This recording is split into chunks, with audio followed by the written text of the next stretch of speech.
حان وقت التصالح بين الشيعة والسنة. يا ناس يا عالم يهو، كل واحد يعبد ربنا بطريقته، هو حر. لازم يبقى في صفي نية بين المسلمين وبعضيها. الشيعة مسلمين والسنة مسلمين والجماعات المتطرفة كتير كلها مسلمين. لازم يبقى في تصالح، تتقام معاهدة تصالح، واللي يقوم بيها السنة اللي هي في ايديها الزمام المبادرة، اللي عندها التسامح وعندها الحب وعندها الإيمان وعندها كل الحاجات الحلوة. لازم السنة تقدم الفروض دي. يا ناس يهو، العدو واحد، العدو واحد والرب واحد. فاحنا لازم نقف كلنا مع بعضينا.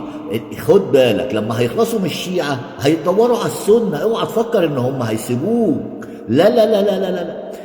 المسلمين كلهم عدوهم، سواء شيعة او سنة او جماعات او ايا كان. لازم يبقى في تصالح.